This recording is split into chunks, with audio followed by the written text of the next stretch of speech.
الله الرحمن الرحيم الحمد لله رب العالمين به نستعين على أمور الدنيا والدين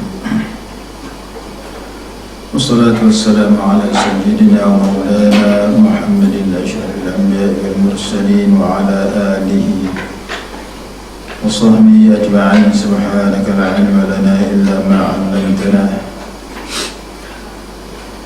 إنك أنت العليم الحكيم. رب اشرح لي صدري ويسر لي أمري واحلل عقدة من لساني يفقهوا قولي ولا حول ولا قوة إلا بالله العلي العظيم. Tajuk kita nak solat pesakit mampu berdiri tetapi tidak mampu rukuk dan sujud. Betul.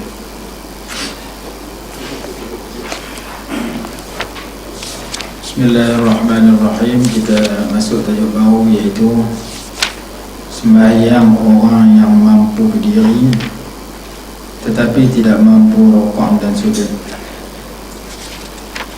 Qauluhu sallallahu alaihi wasallam, salli qa'iman fa in lam tastati' fa qa'idan. Wa qauluhu sallallahu alaihi wasallam, idza amartukum bi amrin fa'tu minhu mastata'tum. Nabi sallallahu alaihi wasallam bersabda, tunaikanlah salat sambil berdiri. Jika tidak mampu, maka lakukanlah sambil duduk. Jika aku memerintahkan sesuatu kepadamu, maka lakukanlah sedaya upaya kamu. Berdasarkan kepada dua hadis tersebut, orang yang sakit yang tidak mampu melakukan rukuk dan sujud tetapi mampu berdiri, maka dia wajib berdiri. Jika dia tidak berdiri lalu solat sambil duduk di atas kursi, umpamanya seperti banyak dilakukan oleh orang sekarang, khususnya yang mempunyai penyakit pada tulang punggungnya atau lututnya, padahal mereka mampu berdiri, maka solat mereka itu batal dan tidak sah. Mereka telah meninggalkan kewajipan berdiri padahal mereka mampu melakukannya. Jika mereka melakukan rukuk dan sujud, mereka boleh condongkan badan sambil duduk di atas kerusi semampu mereka. Hal itu dilakukan supaya tidak membahayakan kesihatan badannya. Ini timbul masalah. Ada orang dia rukuk dengan sujud, dia tak mampu nak turun bawah, tapi dia mampu berdiri, dia duduk daripada awal. Itu tidak sah menurut mazhab kita. Yang duduk daripada awal itu mazhab Hanafi. Mazhab kebanyakan ulama, kalau kita mampu berdiri dalam sembahyang fardu, tak boleh kita duduk. Walaupun kita tak mampu rukuk dan sujud, kita tetap kena berdiri bila sampai tempat berdiri. Tempat berdiri dua, iaitu qiyam dan i'tidal. I'tidal pun sambil berdiri lah. Kalau kita mampu berdiri, tak mampu itu soal lain. Main tak rukuk tak mampu, main sujud tak mampu, tak apalah, sujud sambil dekat mana boleh. Lagi satu duduk. Duduk ada dua jenis. Duduk yang banyak jenis. Duduk atas lantai ada, duduk atas kerusi ada. Kalau kita mampu rukuk dan sujud macam biasa, maka kita sujudlah sampai dua atas lantai. Kalau kita tak mampu nak atas lantai, boleh nak tuai tak larat, nak sujud pun tak mampu dia turun ke bawah, maka kita pilih duduk atas kerusi. Rokok dengan sujud dengan isyarat. Itu pilihan yang kedua. Kalau mampu duduk atas lantai dan kita sujud dengan sempurna, itu yang terbaik. Kalau tak mampu yang tu, kita duduklah atas kerusi. Jadi perkataan kerusi ada dalam buku kita turun tanda. Sebab dia kata ada ustaz kata semayang atas kerusi tak sah. Kita ambil kata boleh. Ni ada perkataan kerusi sini. Dan dalam kitab Syekh Abdullah Sakhar rahimahullah pun ada sebut masalah duduk semayang sambil duduk atas kerusi. Jadi Al-Quran sendiri sebut duduk, dia tak sebut bentuk macam mana. Alladzina yadhkuruna Allah qiyaman wa qu'udan. Hadis Nabi sebut fa illam tastati' fa qa'idan. Kalau tak mampu berdiri maka duduk. Dia tak abang duduk atas lantai ke, duduk atas kerusi. Maka menurut kemampuan seseorang. Kalau kita boleh sujud dengan elok, maka kita duduk atas lantai lah elok, sebab lagi nak turun dekat. Tak mampu nak sujud, sujud dengan isyarat, terpulang nak duduk bawah tu, duduk atas kerusi. Jadi duduk atas kerusi ni satu benda yang ada dalam kitab, antaranya kitab yang kita baca sekarang. Hal itu dilakukan supaya tidak membahayakan kesihatan badannya. Solat pesakit tidak mampu berdiri. Jadi kita beritahulah, sekiranya dia mampu berdiri, dia pergi duduk dalam sembahyang fardu, maka sembahyangnya tidak sah. Yang sah tu mazhab Hanafi. Syafi'i, Maliki, Hanbali tidak sah kerana mampu berdiri. Berdiri itu rukun yang penting dalam sembahyang. Solat pesakit tidak mampu berdiri. Kalau dia betul-betul tak mampu, dia sembahyang sambil dulu, dia dapat pahala berdiri, pasal dia tak mampu. Kalau dia mampu, dia duduk, sembahyang dia tidak sah kerana sembahyang fardu. Kalau sembahyang sunat, dia mampu, dia duduk, dia dapat 50% daripada sembahyang berdiri yang 100%. قال النبي صلى الله عليه وسلم سيدنا عمران بن حسين رضي الله عنه. Imran bin Husain radhiyallahu kena penyakit bawasir, bahasa Arab ada. Penyakit bawasir ni darah keluar daripada punggung dia. Imam Syafi'i pun kena juga penyakit ni. Jadi salah seorang sahabat yang Allah Ta'ala kurnia anugerah boleh berjumpa dengan malaikat, salam dengan malaikat, jabat tangan dengan malaikat, ialah Imran bin Husain radhiyallahu anhu yang sakit dan diziarahi oleh malaikat. Sehingga kan Imam Suyuti rahimahullah karang kitab tajuk dia Tanwirul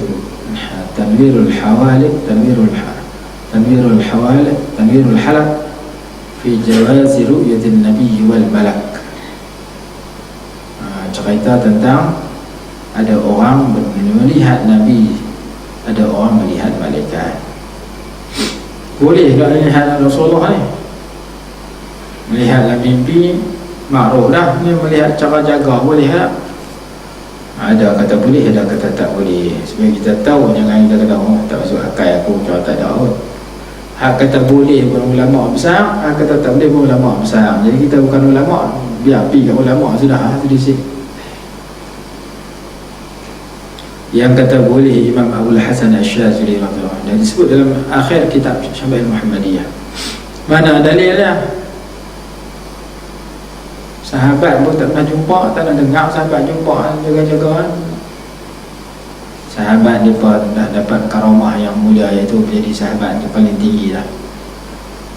Kata dalam kitab Imam Ibn Athaillah As-Sakandari, karamah yang mulia yang Allah bagi kepada sahabat ialah mereka jadi sahabat Nabi SAW, dididik secara langsung oleh Nabi SAW, beriman mengucap depan Nabi SAW, mati sebagai seorang sahabat.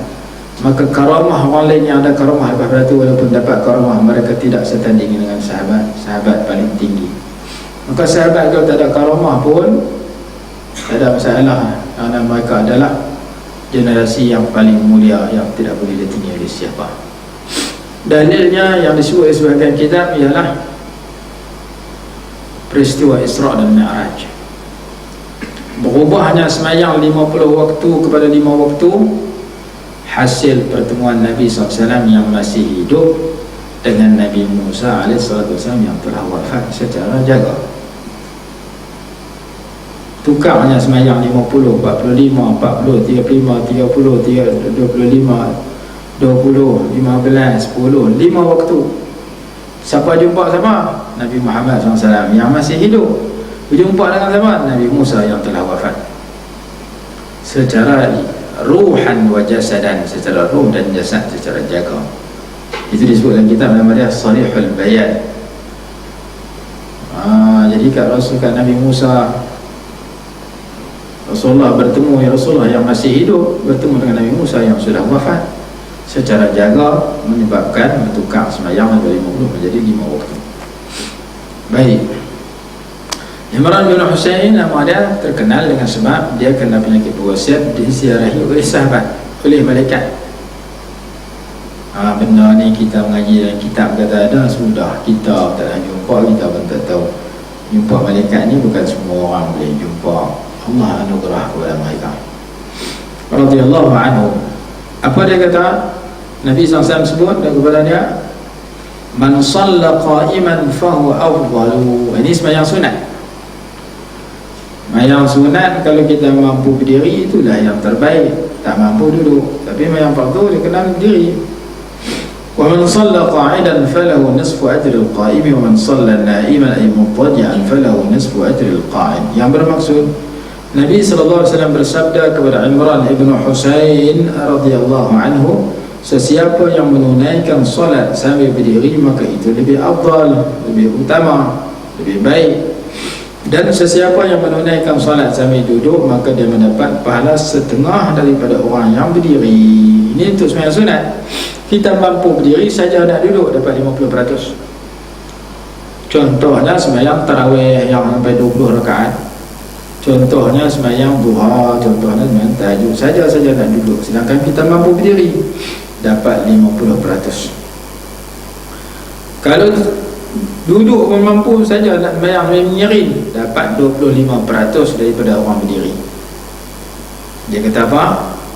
Sesiapa yang menunaikan solat sambil berbaring, yakni menyiring, maka dia mendapat pahala separuh dari orang yang melakukannya sambil duduk. Jadi kalau sembahyang berdiri 100%, sembahyang duduk 50%, sembahyang menyiring 25%. Tak boleh menyiring baru pergi terlentang. Terlentang tu lepas menyiring. Disebut dalam kitab Anwarul Masyalik. Tahap-tahap orang yang sembahyang duduk, sembahyang sakit, sembahyang orang sakit lebih kurang 5-6 tahap.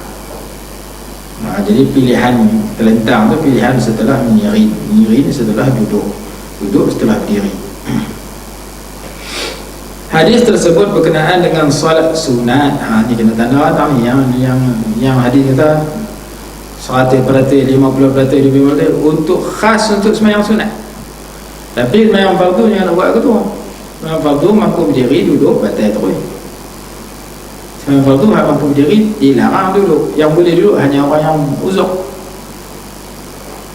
Adapun sembahyang sunat, walaupun kita mampu sembahyang sambil berdiri saja nak sembahyang sambil menyiring silakan, tapi pahala dah tinggal 25%. Kita mampu sembahyang sambil berdiri saja nak sembahyang sunat sambil duduk silakan, tapi pahala tinggal 50%. Itu maksud hadis di sini. Kalau mampu berdiri itu lebih afdal, itu khas untuk sembahyang sunat. Tak mau berdiri duduk dapat separuh, khas untuk sembahyang sunat. Tak mau duduk miring dapat 25% daripada berdiri, khas untuk sembahyang sunat. Sembahyang fardu jangan duduk selagi kamu mampu berdiri. Kalau duduk setelah mampu berdiri, sembahyang tidak sah. Dia kata hadis tersebut berkenaan dengan solat sunat. Tanda yang sunat bagi jelas supaya kita tak buat sembahyang fardu pergi duduk seketika kita mampu. Bagi orang yang mampu berdiri, orang yang sedang sakit buasir, mabsur, sakit buasir, perlu menanyakan masalah berdiri dalam pelaksanaan solat fardu maupun solat sunat. Dia sebenarnya dapat berdiri dalam menunaikan solat sunat meskipun sedikit sakit. Sabda Nabi SAW, "Shalli qa'iman fa illam tastati' fa qa'idan." Lakukan solat sambil berdiri. Jika kamu tak mampu maka lakukanlah sambil duduk. Hadis ini berkenaan dengan pelaksanaan solat fardu. Fardu begitu, mesti berdiri. Tak mampu baru boleh duduk, itu fardu. Sunat mampu berdiri pun boleh duduk, mampu duduk pun boleh menyiring. Jadi hadis atas tu untuk sunat, hadis kedua ni untuk fardu. Fa illam tastati', jika kamu tak mampu, baru fa qa'idan, baru pindah cara kedua iaitu duduk. Jadi nak kena tulis yang hadis atas tu khas untuk solat sunat, hadis bawah khas untuk solat fardu. Bila buku yang masuk seorang ni lepas kami usul di sana, seorang sinar itu dia pegang ni syiah lah apa nama seorang lepas kan 2 minggu lepas. Tapi dalam seminggu 2 ni kan 3 minggu lepas, 3 minggu 4 minggu lah cara sebelum ni sama. Dia sebab Wahabi ni dia duk sanjung Albani, Syekh Albani, pengarang kitab ni Syekh Hasan Saqah. duk kritik Albani, dan dia duk jawab kitab-kitab Albani. Albani sebut hadis, dia karang dua kitab, dua jilid masa saya duduk sana, tajuk dia Tanaqudat Albani, pertentangan hadis Albani. Hadis yang sama dalam kitab ni dia kata sahih, dan kitab ni dia kata dhaif. Bukan satu dua, banyak dia buat kajian, makanya dia susun kitab. Jadi banyak yang dia buat, dia belagar dengan Albani. Di antara yang belagar Albani karang kitab sifat sembahyang Rasulullah menurut Wahabi. Dia karang kitab ni tolak kau tu. Jadi anak murid Albani pun ada di Malaysia, anak murid dia pun ada di Malaysia tu. Kalau sambung Tok Guru lepas, Tok Guru ke lima Tok Guru, anak murid ke lima anak murid. Kita je lah, kita nak masuk belah lah. Kita baca kita ni mazhab Syafi'i kita ni, walaupun pegangan tu dikatakan Syiah dan sebagainya, bukti dalam ni tak ada. Kalau kita baca daripada Mullah Babin, tak ada maklumat kata dia suruh jadi Syiah. Yang ada sini Syafi'i. Ambil kitab Majmu', ambil kitab ni. Jadi kitab yang kita baca ni sembahyang cara mazhab Syafi'i. Dalam masa yang sama dia menjawab dan menolak sembahyang cara Albani. Sifat solat Rasulullah yang dikawal oleh Albani yang dalam masyarakat, dalam bahasa Melayu. Jadi nak cari dalam bukti dalam ni tak jumpa, surah abang, muka depan surah abang, lepas tu tulis pengarang ni Syiah, apa terjemah ni pun Syiah, berlakon jadi ahli sunnah. Tu cara dia nak tembak dengan peluru dia, cara nak menjatuhkan pengarang buku ni Ustaz Zamihan. Tu yang dia berkelahi lah ni. Jadi kita tak ada berkelahi, kita baca tak ada berkelahi. Kita baca terjemah Melayu. Kalau ada betul maklumat Syiah, kita kais tepi. Setakat kita mengaji ni tak jumpa lagi kata Syiah. Yang ada mazhab Syafi'i. Jadi mereka berkeli nak buat macam mana, mereka rajin berkeli. Kita sebab tak masuk di internet je, mereka dia berkeli dengan mereka. Jadi surah abang pun kadang-kadang kita nak baca, kadang-kadang kita tak tahu kata surah abang ni dikuasai oleh Wahabi. Ni bulan depan akan keluar, tak masuk kita beli abang. Bulan depan Maulidul Rasul akan keluar tu desain Maulidul Rasul bid'ah. Tak tahu nak ulang tu. Musim bulan Maulud dia tambah Maulud. Main nisfu Syaban dia keluar nisfu Syaban bid'ah. Kerja Wahabi ni dia pula menyalahkan apa yang kita amalkan. Kalau dia tak mau amal, dia kata hampa amal silakan, tak apa. Kalau dia tak mau baca sembilan Jumaat, dia kata hampa baca sembilan Jumaat bid'ah mazhab akal. Jenah keli. Kita nak baca sembilan Jumaat, dia pun kata bid'ah. Tu contoh-contoh perselisihan yang berlaku. Jadi kita tak selalu keli, tak selalu fikir, senang hati, lapang makan, ngantuk tidur. Tak gaduh duk mesti pening kepala fikir, okey, nak keli dengan orang. Sebab apa yang kita kata, apa kita buat, kita kena jawab depan Allah akhirat esok. Fikir boleh jawab depan Allah Ta'ala sudah, makhluk terpulang pada dia, dan bagi orang semua setuju dengan kita buat, tak mungkin. Melainkan benda kita buat tu ada hujjah, ada Quran, ada hadis, ada fatwa ulama. Baca Yasin malam Jumaat tu ada hadis dalam kitab Imam Suyuti, sunat baca Yasin malam Jumaat. Imam Suyuti karang satu kitab nama Al-Lum'ah fi Khasa'is Al-Jum'ah. Dalam kitab tu ada 101 amalan khusus pada hari dan malam Jumaat. Yang ke-60 lebih baca Yasin malam Jumaat. Mereka kata tak ada. Kalau ada pun kata hadis dhaif tak boleh pakai. Kata-kata ulama pun kita pakai, hadis dhaif lagi tinggi dia kata ulama. Tak, Melayu hilang di dunia tu bukan ulama kata, tu pun kita hafal. Tanya budak sekolah rendah pun dia hafal. Tanya rukun Islam, rukun iman, terlupa. Tak, Melayu hilang di dunia kita hafal pada hadis bukan hadis. Jadi kita tak selalu cara yang berkeling orang. Kita cara baca, amal amalan kita boleh amal. Dalam kitab kata, siapa yang Allah bagi kat dia kelazatan ilmu, kelazatan beribadat, beramal dengan ilmu, sikit dia teringin apa yang ada kepada orang. Nak teringin duit orang, nak teringin pangkat orang, nak teringin apa gelaran yang hebat, nak teringin benda-benda dunia, makan yang sedap, minum yang lazat, rumah mewah, kereta mahal. Hak tu ada kepada orang. Tapi kalau kita sibuk dengan ilmu, sibuk dengan beramal dengan ilmu, Allah Ta'ala kikih keinginan tu. Jangan teringin hak orang. Yang penting kita teringin nak buat amal, bagi banyak, bagi semakin hampir kepada Allah, dapat redha Allah Ta'ala. Hari ni orang duk berkelahi sampai peringkat Quran tak baca. Aku kata ke aku, Quran sehari satu ayat tak, seminggu satu ayat tak, sebulan satu ayat tak, sedang 30 tahun tak khatam Quran. Sebab dia fikir macam mana nak hentam kau tu fikir nak hentam kita. Ya, jadi duit kita ambil masa daripada dia baca tulisan-tulisan bagi kelingan orang, kita baca Quran, berzikir banyak. Ada orang sehari 10 juzuk, 3 hari sekali khatam, kita 13 tahun tak khatam. Dua kalau yang lain, dua kalau kelai, dua kalau Hindustan, dua kalau WhatsApp, hari-hari khatam Facebook. Sedap-sedap, semayang pun tak khusyuk, duk ingat Facebook, duk ingat handphone.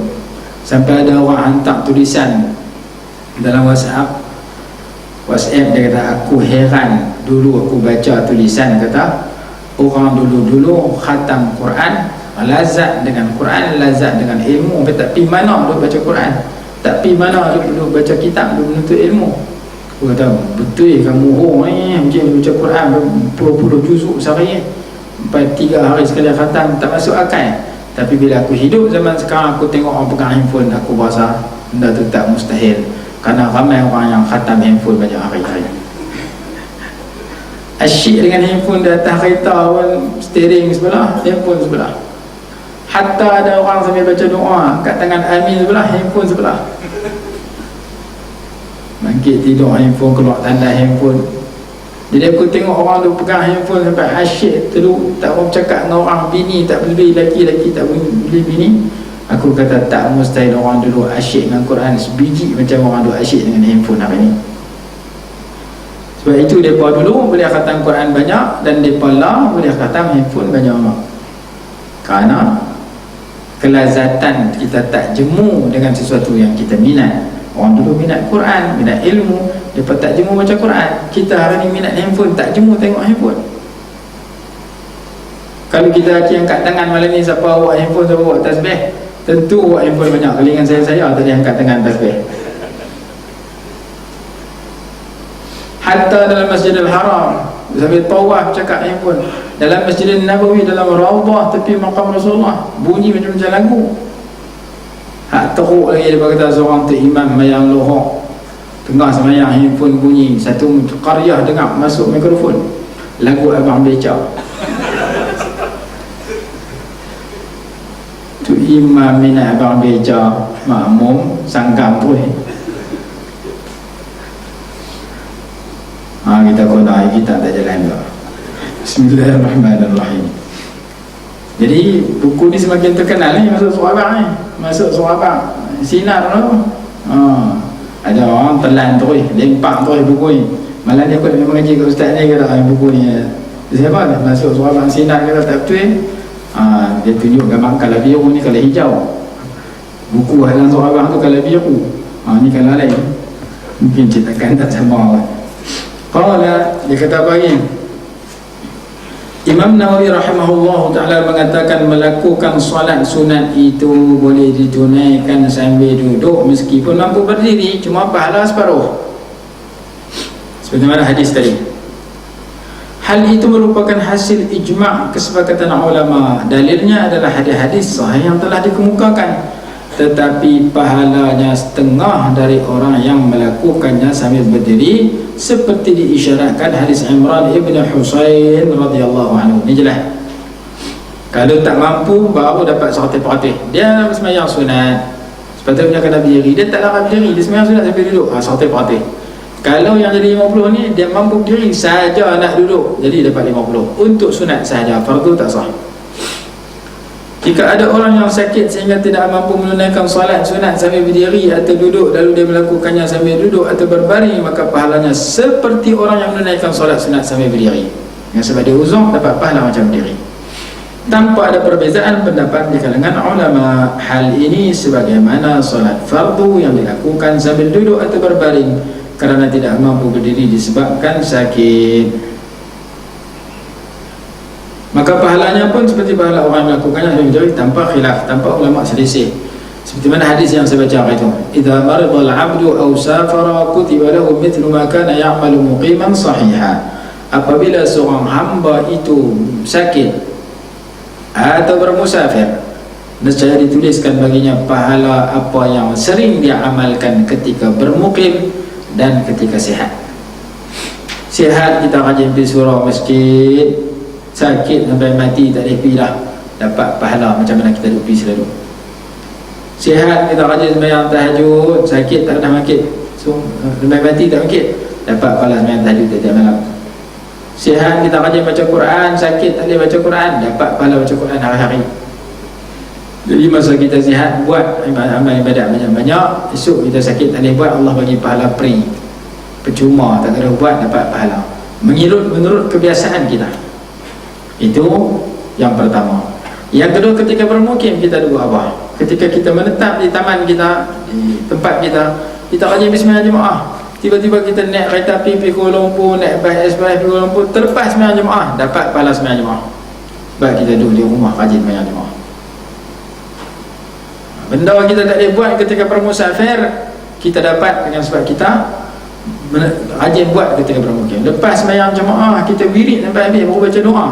Pergi musafir tak ada wirid, bagi salam, kena naik bas express mana jalan, dapat pahala wirid. Kalau kita wirid pergi atas bas lagi bagus Jadi hadis kata, barang siapa yang sakit dapat pahala apa dia rajin amal ketika sihat, walaupun dia tak buat ketika sakit.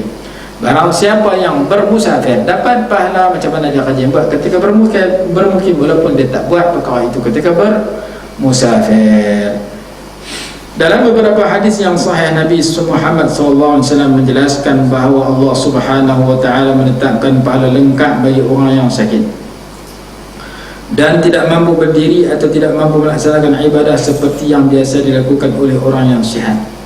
Ada satu kitab nama dia Tuhfatul Marid, mahkota bagi orang sakit. Dia cerita apa hikmah sakit, apa bacaan ketika sakit, apa fadilat sakit, apa adab orang sakit, apa adab orang yang ziarah orang sakit. Bab sakit saja satu buah. Ada adab orang sihat menziarahi orang sakit, ada adab orang sakit menyambut orang sihat. Kita berziarah orang sakit, jangan duduk lama macam kita duduk pergi masa dia sihat, tidur 4 jam, kalau tu nak tidur tak boleh. Jangan buat keluar ayat-ayat yang menggerunkan dia. Ziarah dia, pak menakan aku sakit macam ni 2 hari pergi, biji sakit macam ni tak dan lama 2 hari mati terus. Kawan tu nak hidup 2 bulan lagi, terkejut matilah tu, kena serangan jantung. Pasal kita keluar ayat menakutkan orang tua tu. Jadi ada adab orang ziarah orang sakit, ada adab orang. Kita ziarah orang sakit, kita sunat baca doa kat dia. Dia yang sakit sunat baca doa kat kita, sebab dia hampir dengan Allah, dosa tak ada, sakit dia gugur dosa, doa dia mustajab. Dia doa kat kita, kita doa bagi dia sembuh, ataupun tak sembuh pun Allah bagi yang terbaik kepada dia. Itu adab-adab yang disebutkan. Jadi orang sakit dia ada wirid dia ada surah-surah yang bagus baca, qul huwallahu ahad, doa-doa yang bagus dibaca, diamalkan. Begitu juga kelebihan-kelebihan menghadapi kesakitan. Dalam beberapa hadis yang sahih, Nabi Muhammad SAW menjelaskan bahawa Allah Subhanahu wa taala menetapkan pahala lengkap bagi orang yang sakit dan tidak mampu berdiri atau tidak mampu melaksanakan ibadah seperti yang biasa dilakukan oleh orang yang sihat. Di antara hadis-hadis tersebut adalah hadis Abu Musa al-Ash'ari radhiyallahu anhu, Rasulullah SAW bersabda, saya baca al-Hazan, idza marida al-'abdu aw safara kutiba lahu mithlu ma kana ya'malu muqiman sahiha. Jika seorang hamba Allah sakit atau bermusafir, maka dicatat baginya pahala amalan yang dilakukan ketika bermukim dan sihat. An Abdullah bin Umar radhiyallahu anhuma qala qala Rasulullah sallallahu alaihi wasallam, ma min ahadin minal muslimin yubtala bi bala'in fi jasadihi illa amara Allah azza wa jalla al-hafadhata alladhina yahfazunahu uktubu li'abdi mithla ma kana ya'malu wa huwa sahihun ma dama mahbusan fi wathaqi.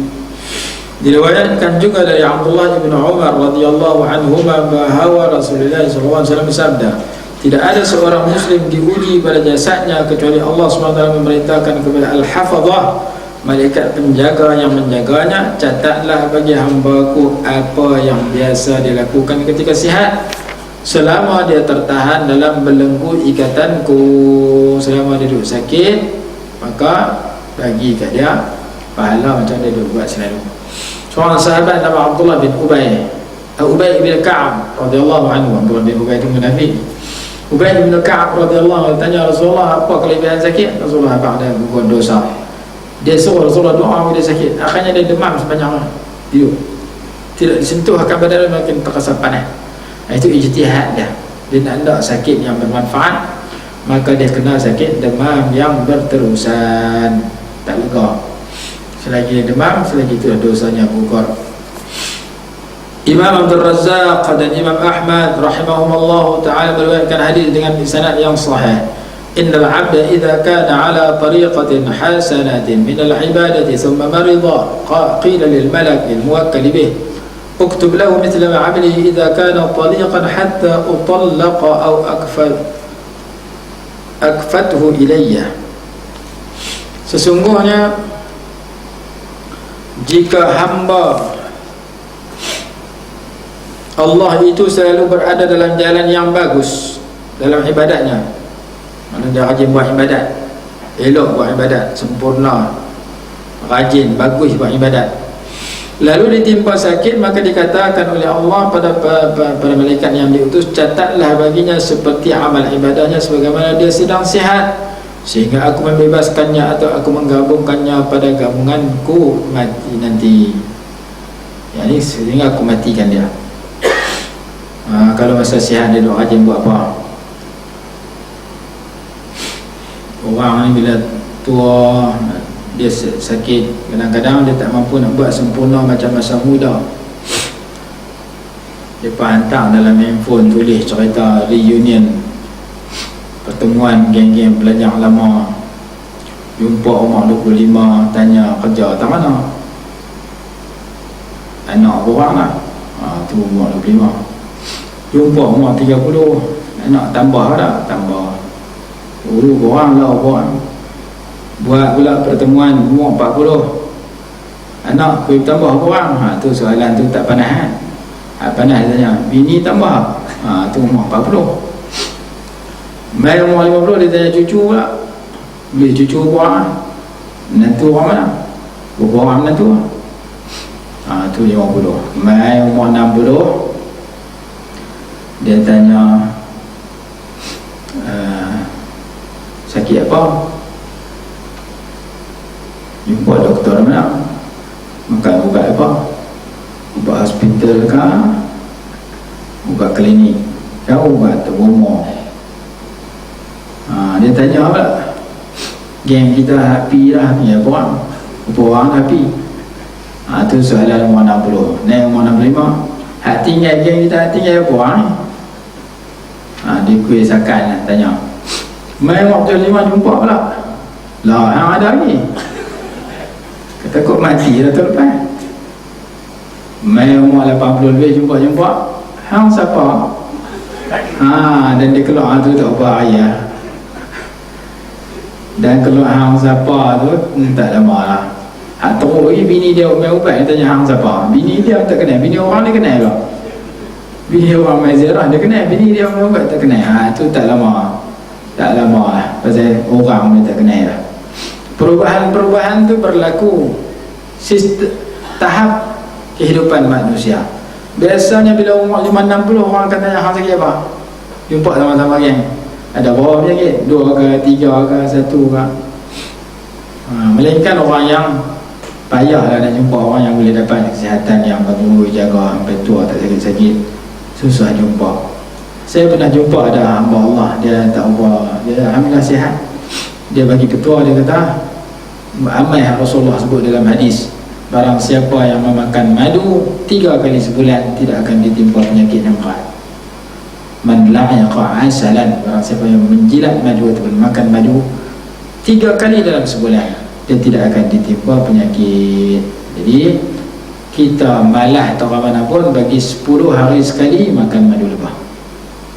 Kerana itu saran Nabi SAW, dan hadis itu disebut dalam kitab Tibbun Nabawi, supaya kalau kena sikit-sikit, sesama, sakit kepala, bisui, jerawat, kena tu tak apa, yang kena teruk-teruk, Jangan sampai kena hak teruk-teruk. Jadi pastikan makanan sunnah tu kita jaga. Paling bagus makan madu ni ketika perut kosong, ketika makin tidur. Ala tliq, makanan-makanan sunnah dulu, makan minyak zaitun, makan madu, makan buah kurma, makan minum susu, makan habbatus sauda, makan ketika perut kosong dan ketika nak tidur. Jadi pastikan madu lebah tu ada di rumah kita. Cari yang original. Makan sebulan 3 kali macam Rasulullah sarankan. Kalau lagi banyak lagi baik. Cuma panah, jangan terlajak makan banyak. Kemudian jangan tak makan langsung. Kalau Rasulullah saran kita makan 3 kali sebulan. Quran sebut madu lebah ni jadi ubat dalam surah An-Nahl, surah lebah. Allah pun nama khas surah lebah. Ayat 68-69 surah An-Nahl cerita madu lebah itu ubat. Begitu juga ayat dalam surah An-Nur cerita minyak zaitun itu berkat. Hadis pun contoh semikian. Jadi bagi ada di rumah kita makanan-makanan sunnah tersebut supaya kita dapat kesihatan yang berpanjangan. Qala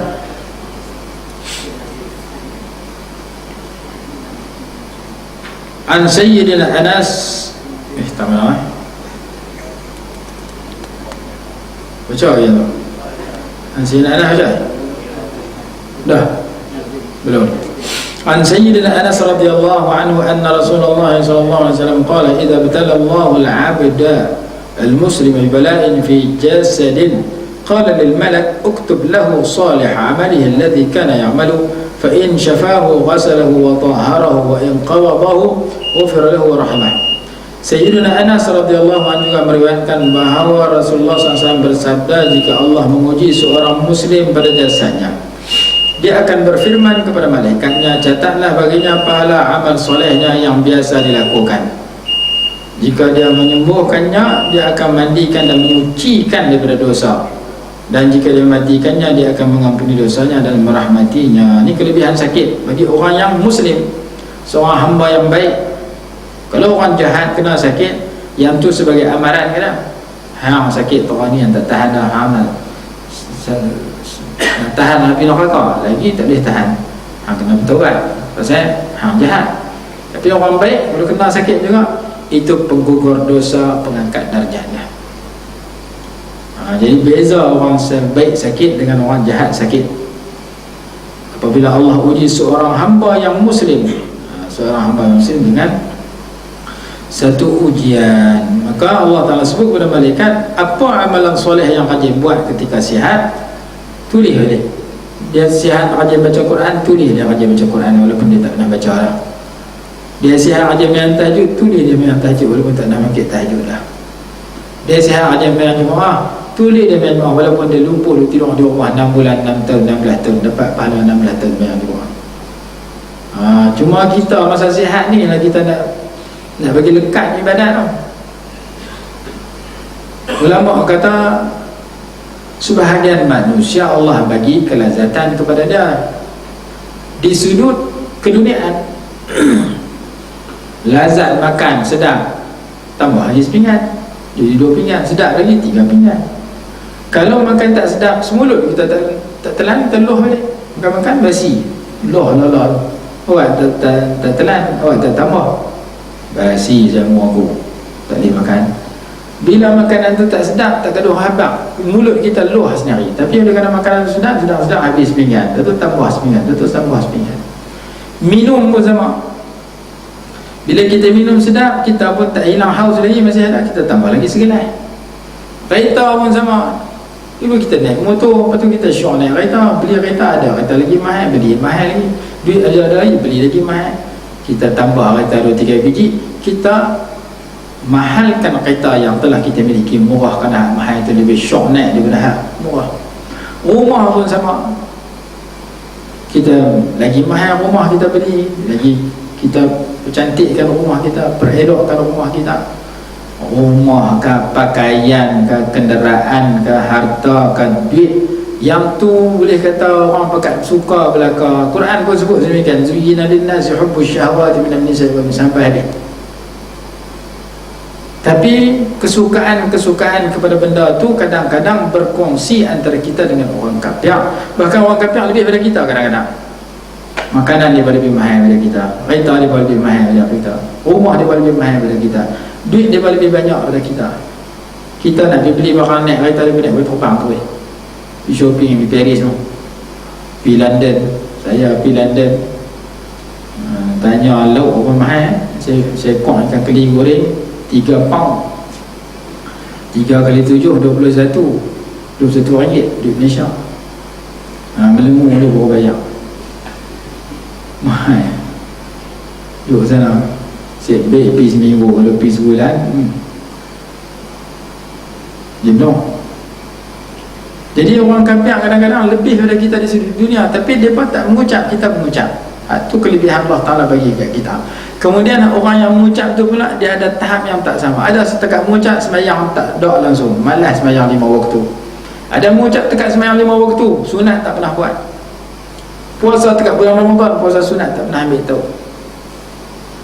Ada orang sembahyang fardu, sembahyang sunat, puasa fardu, puasa sunat, baca Quran, zakat, sedekah, ibadat-ibadat dia rasa lazat beribadat. Itu banyak zaman dulu. Zaman dulu lazat dengan Quran, sehari sekali khatam ada, 3 hari sekali khatam ada. Kita boleh khatam 6 bulan sekali, setahun sekali bulan puasa ni kira betul zaman lah. Kerana orang lazat dengan handphone, lazat dengan TV, lazat dengan bersembang dengan masyarakat, tak lazat bersembang dengan Allah Ta'ala. Imam Ghazali rahimahullah sebelum kitab Ihya, raja-raja di dunia nak jumpa mereka susah. Kena pakai orang tengah, tu pun belum tentu boleh masuk dalam istana jumpa. Menteri-menteri pun nak kena pakai orang tengah, tak boleh berjumpa terus. Tapi Allah Subhanahu Wa Taala, raja segala raja, kita boleh berjumpa dia, bersembang dengan dia sepanjang masa. Kita nak sembang dengan Allah Ta'ala sembahyang, kita sembang dengan Allah. Allah nak kita dengar Allah sembang dengan kita baca Quran. Allah kata apa kat kita? Imam Ghazali rahimahullah sebut dalam kitab Ihya, raja di kalangan makhluk susah nak jumpa, lama-lama sekali pun payah. Tapi raja segala raja dia tawar kita jumpa dia siang dan malam bila-bila masa, melalui ibadat yang kita lakukan. Jadi kita kena usaha dapatkan kelazatan yang Allah bagi kepada orang-orang baik zaman dulu. Lazat mereka dalam beribadat, lazat mereka dalam berzikir. Tapi nak kena belajar pada sikit. Nak boleh lazat baca Quran banyak, bukan terus baca 30 juzuk sekali duduk. Baca sehari 1 ayat dulu, esok ayat kedua, lusa ayat ketiga, lepas tu lama sikit naik sehari 2 ayat, naik sehari 3 ayat, naik semuka, naik 3 muka, naik sejuzuk, naik 2 juzuk, baru dia boleh kira banyak. Kalau 1 ayat sehari tak mula, 3 hari tak mula, seminggu tak mula, sebulan 1 ayat pun tak, sedang-sedang 13 tahun, 30 tahun tak khatam Quran. Pasal tak mula daripada 1 ayat. Tapi tak makan dia tak pernah tinggal. Hari-hari dia makan sehari 3 kali. Jadual tak pernah kurang, lebih dia dah.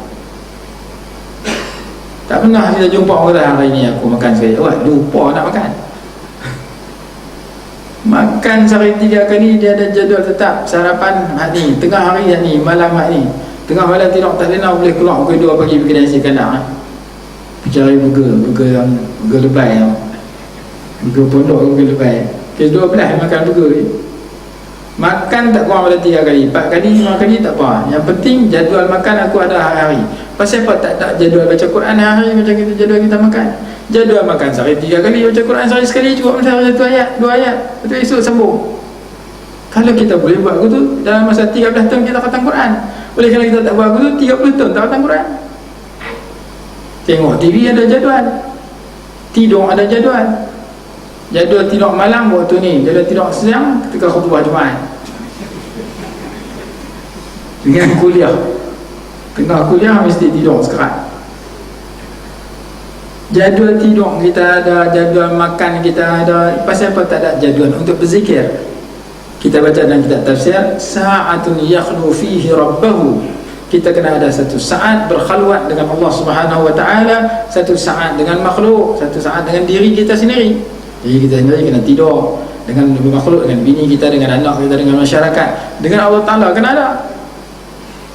Jadi sebagaimana kita setiap hari 3 kali makan, maka kita cari masa untuk baca Quran, cari sekali peringkat awal, satu ayat dulu peringkat awal, dua ayat dulu peringkat awal, teruskan sambung sampai khatam, ulang balik, khatam sampai ulang balik, sampai kita dapat kelazatan boleh baca Quran banyak sebagaimana Allah bagi kat orang dulu. Zikir pun sama. Kalau dalam semayang kita tak ingat ke Allah Ta'ala, lepas semayang kita nak zikir, nak bagi khusyuk, ingat lagi tak ingat. Ada dalam kitab Risalatul Qusyariyah cerita Nabi Musa AS berjalan, tengok terlintas tepi seorang lelaki yang sedang berdoa. Lelaki itu doa dengan sungguh-sungguh, merintih sungguh-sungguh, minta dengan sungguh-sungguh. Nabi Musa tengok-tengok, dia kesian ke dia. Nabi Musa kata, lau kanat, sekiranya memakbulkan doa itu di tangan aku, di bawah kekuasaan aku, sudah tentu aku akan memakbulkan doa lelaki yang merintih dan memohon dengan sepenuh harapan ini. Allah Ta'ala kata, aku tak akan makbul doa dia, kerana dia hanya minta ke aku dengan lidah dia, tapi hati dia duduk dengan kambing. Dia belah kambing satu kandang, mulut dia baca doa, hati dia teringat kambing dia. Tubuh badan dia duduk atas sejadah, tangan duduk angkat, mulut duduk minta, hati tak hadir dalam doa, hati dia duduk teringat kambing. Aku tak akan makbul doa orang itu. Nabi Musa pergi abang dia, hang kena ubah cara doa. Hang jangan minta mulut saja, hati yang kena minta sama, hati yang kena tumpu, kena hadir hati dalam doa, baru Allah makbul. Fanqata'a ila Allah, maka lelaki itu tukar sikap dia, cara dia berdoa, maka Allah makbul doa dia. Itu disebut dalam kitab Syarah Azkar ketika menghuraikan hadis yang berbunyi, innallaha la yaqbalu du'aan min qalbi ghafilin lahin. Sesungguhnya Allah tidak akan memustajabkan, tidak akan memakbulkan doa yang datang daripada seseorang yang hatinya lalai daripada Allah, sibuk dengan dunia, sibuk dengan selain Allah Ta'ala. Dia kata satu benda yang keji bila mulut kita minta ke Allah Ta'ala, hati kita duduk tang lain, duduk di pasar minggu, duduk di Bombay dengan Shah Rukh Khan, duduk di Hong Kong dengan Jackie Chan. Hati kita duduk luar doa, luar semayang, duduk rata melilau. Lepas tu dia kata tu perkara yang qabih, perkara yang keji. Lebih keji daripada itu, lebih teruk daripada itu, lebih buruk daripada itu, seseorang yang baca Fatihah, hati dia duduk luar Fatihah. Itu kenal kita. Itu dalam kitab Futuhat Rabbaniyah. Kita baca Fatihah, ingatan kita duduk di pasar minggu, duduk di kereta, duduk di TV, duduk di handphone, duduk kata. Kita tak tumpu lafaz-lafaz yang kita baca, kita sedang berbual dengan Allah Subhanahu wa taala, sedang bersembang dengan Allah Taala. Kita baca bismillah, alhamdulillah rabbil alamin, Allah Taala jawab hamidani ya abdi, sampai habis. Jadi kitab tu kata kita kena hadir hati dalam doa, hadir hati dalam baca Quran, hadir hati dalam berzikir. Nak bagi boleh hadir dalam ibadat luar sembahyang itu, kita kena sudah jadi orang yang berzikir. Kita nak sembahyang Isya, nak sembahyang Maghrib, sembahyang Isya, sembahyang Subuh, antara Maghrib dengan Isya, antara Isya dengan Subuh, antara Subuh dengan Luhur, antara Luhur dengan Asar, semua tu masa yang panjang. Mesti ada waktu berzikir, supaya bila kita sembahyang, kita jadi orang berzikir. Kalau tengah tu zikir pun tak bagi salam, terus lompat keluar astagfirullah pun tak bunyi, zikir tak bunyi, main sembahyang pula, baru nak mula takkan ingat pula, payah. Pasal apa? Pasal waktu lapang kamu tak zikir, waktu betul-betul kena zikir, dia akan terganggu. Itu waktu sembahyang, wa aqimis salata li zikri, dirikan sembahyang untuk ingat ke aku. Lepas sembahyang pun tak boleh nak istighfar, waktu lain lagi tak boleh. Ada kitab tajuk dia At-Tadawi bil Istighfar, rawatan dengan istighfar.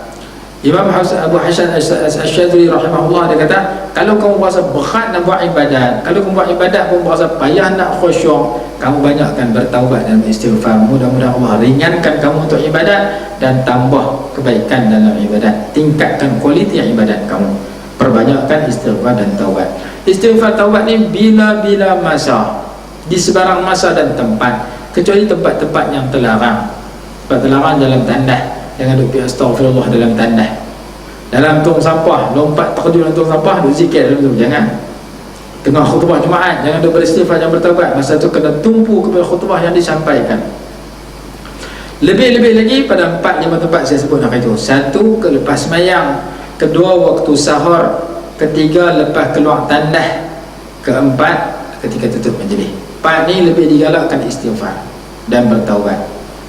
Lepas semayang, dalam hadis Muslim kata Rasulullah istighfar 3 kali dalam kita azkar sebut. Lepas tu ketika waktu sahur, Allah sebut dalam Quran, kanu qalilan minal layli ma yahja'un wa bil ashari hum yastaghfirun. Mereka sikit tidur di malam hari, di waktu sahur mereka beristighfar. Yang ketiga keluar tanda ghufranakal hamdulillah alladzi adhaba 'anil adha wa 'afani. Ghufranak, saya mohon keampunan kepadamu ya Allah. Yang keempat ketika bangun daripada sesuatu majlis, subhanakallahumma bihamdika asyhadu an la ilaha illa anta astaghfiruka wa atubu ilaika. Astaghfiruka, saya beristighfar, wa atubu, saya bertaubat. Istighfar dan taubat sunat kita baca ketika nak bangkit majlis. Majlis mengaji, majlis mengajar, majlis mesyuarat, majlis main catung, majlis main jongkak, majlis cari kutu. Sambil cari kutu, sambil tindah kutu, mulut duk mengumpat orang.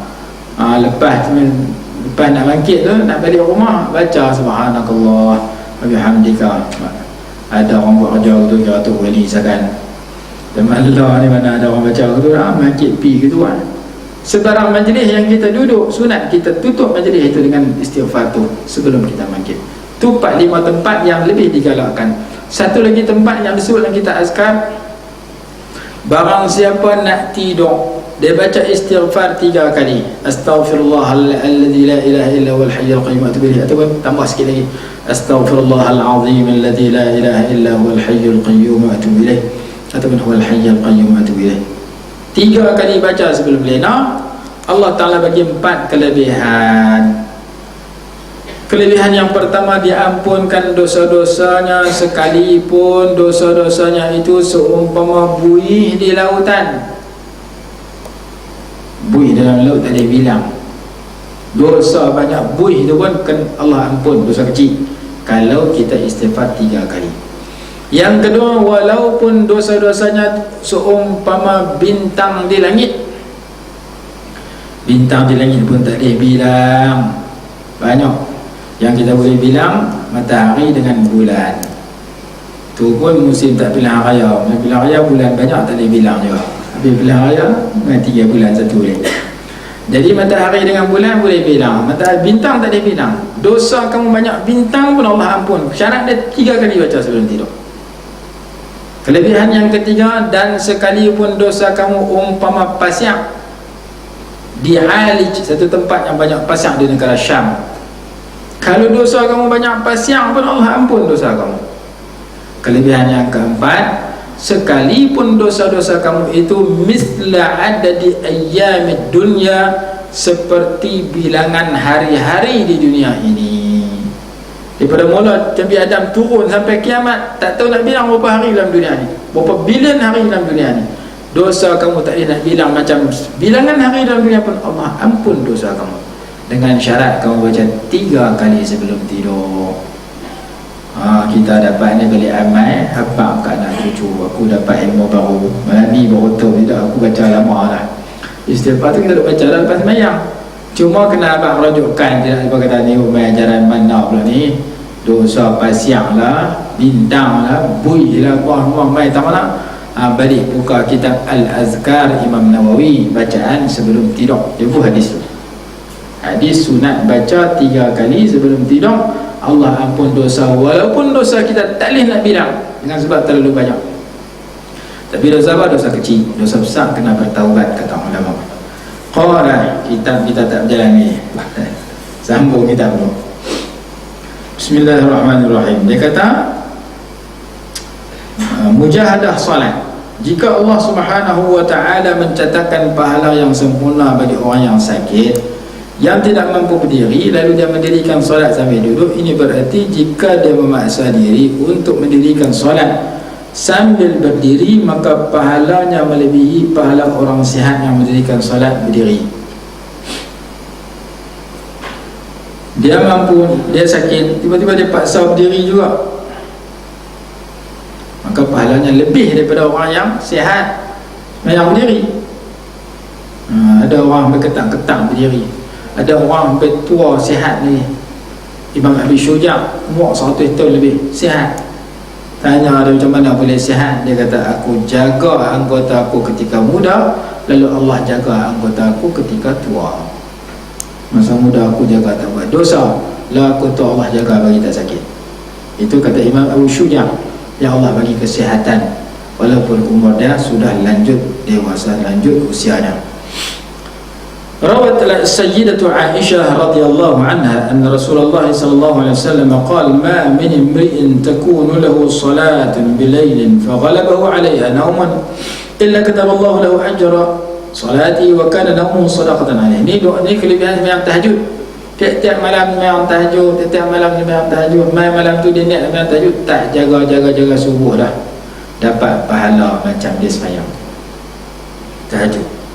Sayyidah Aisyah radhiyallahu anha mengatakan bahawa Rasulullah SAW bersabda, jika seseorang berniat untuk menunaikan salat malam, ini kita boleh amal. Kita tidur payah mangkit ni amal ni. Setiap malam ni tidur niat, malam ni pun nak pergi sembahyang tahajud. Malam ni jaga lalu pukul 8 subuh pun berselerak habis tahajud, dapat pahala sembahyang tahajud percuma sebab tiap-tiap malam niat. Macam orang makan sok lah, tiap-tiap hari Senin Khamis makan sok, tiap hari, lepas tu tak pernah puasa makan sok lah, dia tak dapat pahala makan sok. Jadi walaupun puasa tak ada, Ber-12 makan. Seseorang yang berniat nak menunaikan solat malam, masa nak tidur dia niat nak makan sembahyang tahajud, lalu dia mengantuk dikalahkan dengan tidur tak jaga tarawih, maka Allah Subhanahu Taala mencatat baginya pahala solatnya lengkap, sedangkan tidurnya menjadi sedekah baginya. Tidur pun boleh, pahala sembahyang pun boleh, dengan sebab niat dia yang baik. Jadi niat ini, kata dalam kitab bab niat, kadang-kadang amalan yang mubah, perkara yang harus, perbuatan yang harus boleh bertukar jadi ibadat dengan niat yang baik. Makan tu harus, nak makan pun tak apa, tak makan pun tak apa. Kita wajib makan, kalau tak makan mati. Jadi kalau dekat sehari tak makan, tak mati. Nak makan, tak makan sudah. Tapi bila kita makan dengan niat untuk menguatkan tubuh badan kita bagi beribadat kepada Allah, makan kita jadi ibadat. Makan yang hukum dia harus bertukar jadi taat, di pahala. Dengan sebab saya makan dengan niat untuk menguatkan menambah kekuatan tubuh badan. Bila Allah bagi kekuatan yang kuat, aku nak guna kekuatan aku, tubuh badan aku yang sudah dapat kekuatan ini untuk mentaati Allah, untuk sembahyang, untuk beribadat. Maka orang yang makan dengan niat untuk menguatkan tubuh badan daripada bagi beribadat, dia dapat pahala makan. Perbuatan harus tukar jadi pahala. Tidur pun sama, yang lain pun sama. Itu dalam bab harus jadi ibadat. Sebaliknya, ibadat bertukar jadi rosak kalau niat tak betul. Kita sembahyang dengan niat riak, tunjuk ke orang, tak ada apa, fawailul lil musallin, masuk neraka kalau sembahyang kerana riak. Jadi ibadat yang elok, taat pun ibadat, tukar jadi maksiat bila niat dia tak betul. Kita derma supaya kita dapat pujian orang, puji kita hartawan yang pemurah, tujuan nak pujian orang, bukan kerana nak redha Allah. Jadi tak ketahuan, walaupun derma tu satu ibadat, tukar jadi sia-sia. Begitu juga orang yang mengajar, orang yang mengaji, aku mengaji kerana nak semua orang kata aku pandai, orang aku ilmu banyak, tujuan dia nak pujian orang, tak jadi juga. Orang yang berjihad pada jalan Allah supaya orang kata dia berani, tunjuk ke orang, tak jadi juga. Maka ibadat boleh bertukar jadi maksiat dengan niat yang salah. Dan perbuatan yang jahat, kalau niat baik pun tak jadi baik. Aku tikar nama ekor ni bagi kenal juta-juta, aku nak buat masjid dengan duit tu. Aku nak sponsor orang pergi haji satu ke terbang. Bila aku dapat duit esok, tikar nama ekor tu judi. Tujuan dia nak buat baik setelah menang nama ekor, tak jadi. Benda dosa nak tukar jadi ibadat tak boleh. Mencuri, tujuan aku mencuri, lepas dapat duit banyak-banyak aku nak derma, tak jadi tu. Jadi dibicarakan dalam bab niat. Sini tak, sini sembahyang malam itu benda yang baik, kita niat nak buat benda baik, tiba-tiba kita tak jaga, maka kita dapat pahala, dan tidur kita itu satu sedekah yang Allah bagi kepada kita. An Sayyidina Abi Musa al-Ash'ari radhiyallahu anhu qala Rasulullah sallallahu alaihi wasallam idza marada al-'abdu aw safara kutiba lahu mithlu ma kana ya'malu muqiman sahihan. Hadis tadi juga. Diriwayatkan daripada Sayyidina Abu Musa Al-Ash'ari radhiyallahu anhu bahawa Rasulullah SAW bersabda, jika seorang hamba Allah sakit atau bermusafir, maka dicatat baginya pahala seperti amal yang biasa dilakukannya ketika mukim dan sihat. Mengenai hadis ini, Imam Ibn Hajar Al-Asqalani rahimahullah ta'ala mengulas hadis tersebut menjadi dalil jika orang sakit atau bermusafir memaksakan diri untuk melakukan amal ibadah yang biasa dilakukan dalam keadaan normal, maka itu lebih utama daripada yang biasa dilakukannya ketika sihat dan bermukim. Hadis-hadis ini merupakan respon penolakan hujah terhadap orang yang mendakwa bahawa uzur yang memberikan rukhsah atau keringanan untuk meninggalkan salat berjamaah itu hanya menggugurkan kesalahan atau dosa dan tidak menetapkan pahala keutamaan. Maka pendapat tersebut adalah salah dan perlu ditolak. Dalil yang menguatkan pendapat Ibn Hajar itu adalah rahimahullah ta'ala antara lain hadis Abu Hurairah radhiyallahu anhu secara marfu', sesiapa yang berwudu dan menyempurnakannya lalu dia keluar menuju masjid, ambil wudu dengan sempurna, ni basuh 3 kali, sapu kepala kalau rajin, sapu bagi semua, bagi dapat pahala yang terbaik. Kalau tak mau semua pun, yang penting 3 kali itu berlaku. Jangan kita buat 2 kali saja, sekali sudah orang tak tengok. Kalau depan orang, aku buatlah 3 kali bagi sempurna, ambil sebenarnya seorang-seorang sekali bagi pahala. Dia berkata sah lah sekali pun, orang tak tengok pun. Kita nak buat ibadat ni kena muamalah dengan Allah Ta'ala dulu. Bagi Allah Ta'ala tengok dulu bagi sempurna. Orang tak tengok apa, Allah Ta'ala tengok sudah cukup. Kalau kita duk berasa orang tak tengok, Allah Ta'ala kita lupa dia tengok, kita buat cincai ikut suka kita. Sedangkan dalam hadis tentang korban disebutkan, barang siapa yang korbannya betul, ketika dia sembelih binatang korban, sebelum darah itu menitik atas tanah, Allah terima korban dia sebelum fakir miskin, sebelum orang terima daging korban. Jadi kalau korban kita betul, ibadat korban tu Allah terima dulu sebelum daging korban diterima oleh orang yang nak makan daging tu. Maka demikian juga semayang, sebelum orang kata dia ni bagus semayang sempurna, Allah terima semayang kita yang sempurna, Allah terima wuduk kita yang sempurna, walaupun orang tak nampak cara kita berwuduk. Jadi pastikan kita buat ibadat kerana kita sedang muamalah dengan Allah. Allah Ta'ala tengok walaupun orang tak tengok.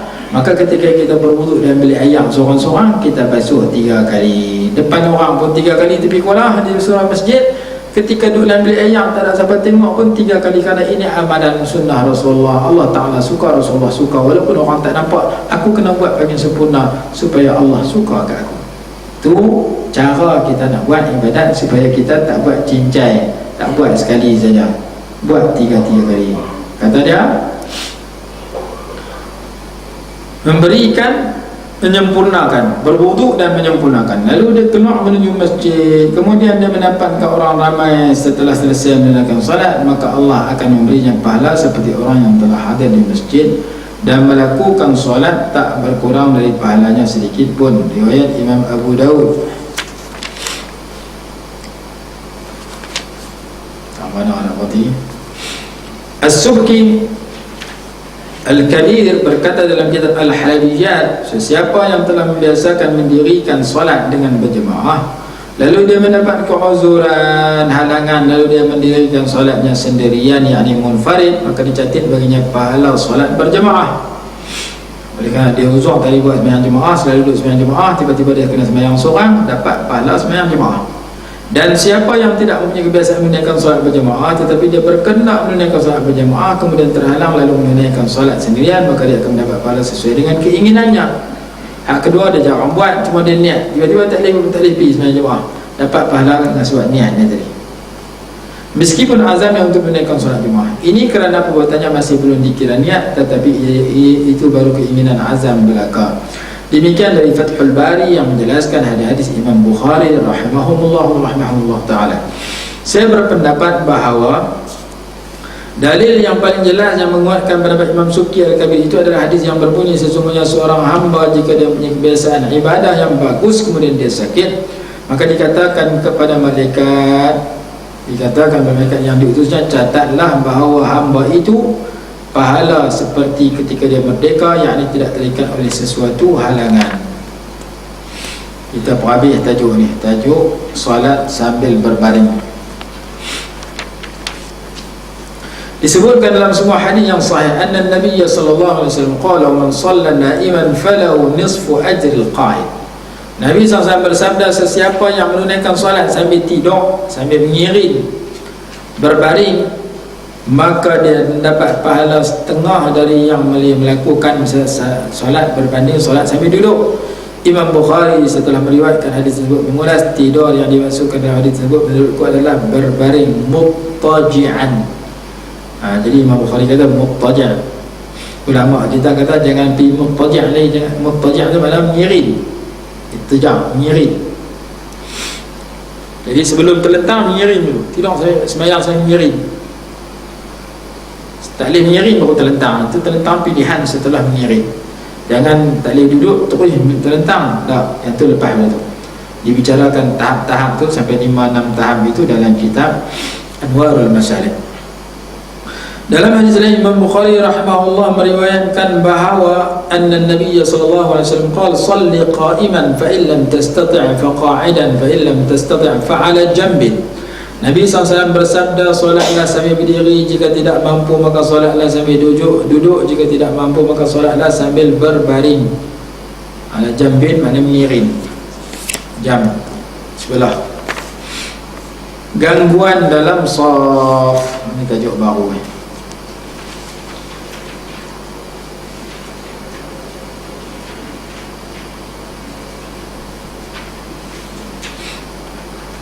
Dia berbetul kaki, kembang kaki sampai tak boleh tumpu kepada khusyuk.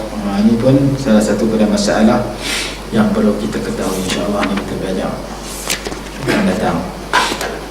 Sesemua hari ada soalan?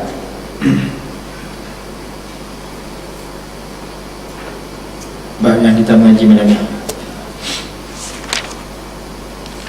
bab semayang. Katanya bab lain telefon radio. Tak semayang.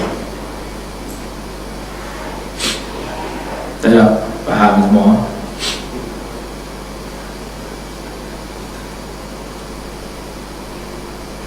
Jadi macam-macam kan, lupa.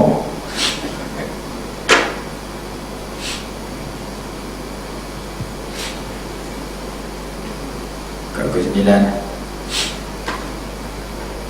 Anak mau balik Indon, pergi Indon mengajak 5 hari, balik semua Darul Hadis pula 2 hari. Lepas tu saya semua tu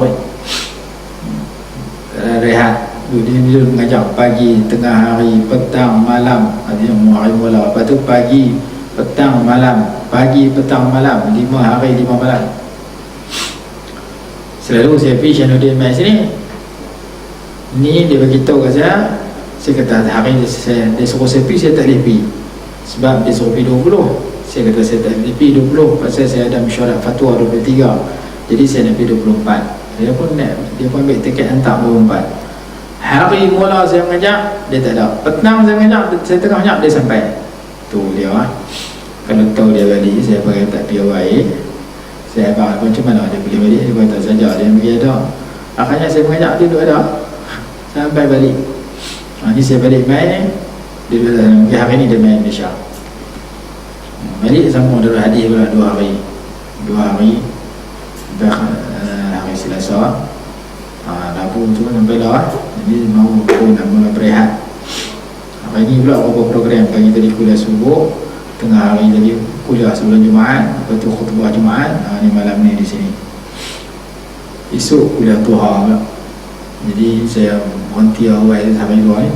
Saya demam semua. Tak ada nak rehat. Ada soalan ni? Tak ada? Ya. Ya. Semayang dalam pesawat, itu bahasa Indonesia. Bahasa Malaysia tak kata pesawat, tak kata terbang. Ada satu kitab nama dia Ahkamut Ta'irah, hukum hakam kapal terbang. Satu jilid. Dia bahas 3-4 mazhab itu. Hukum berkaitan kapal terbang. Tadi udah itu. Jadi dia bicara itu cara semayang dalam kapal terbang. Antaranya macam mana kita nak semayang dalam kapal terbang?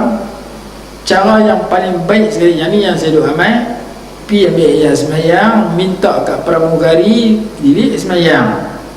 Saya nak semayang, tolong bagi saya satu bilik. Kalau ada sejadah, bagi kat sejadah. Kemudian tunjuk kiblat kat saya tak mana. Dia buka TV depan dia tu, mayang tu boleh 2 ataupun 3 orang. Ada yang 2 orang, 3 orang. Jadi tengok jenis kapal terbang yang kita naik. Kapal terbang Mah ke, kapal terbang Arab Saudi ke, Qatar ke, kapal terbang Islam, biasanya dia ada sejadah Asia ke apa, ada sejadah, ada arah kiblat dia petunjuk, dan kita sembahyang macam sempurna, qasar jamaah tak terbang 2 kali sekali. Kemudian sampai tak ada qada lah. Itu yang paling bagus sekali, sembahyang cara sempurna. Kalau kita rasa payah lebih baik sembahyang lencun lebih ayat turun ayat keluar habis-habis nak payah, kita ambil sembahyang, kita sembahyang atas kerusi. Tapi yang tu kena qada balik bila sampai. Sembahyang tak boleh ni pun banyak orang buat tu. Tapi sembahyang takut pening lah, kalau terbang duk pegang, duk belah awan, takut terguling tu. Makanya dia sembahyang tak kerusi. Yang tu nama dia sembahyang hormat waktu. Nanti sampai di airport kena ulang balik sembahyang itu. Kalau waktu dah habis, kena qada, tak habis ulang balik sembahyang itu. Jangan tunggu balik rumah baru qada, ulang di airport tu siap-siap. Ada yang tak sembahyang terus baru balik umrah. Kalau balik pada London ke, balik pada Jepun ke, tak sembahyang logik. Yang pasal dia pergi tempat tu, ni pergi umrah balik tinggal sembahyang tak terbang.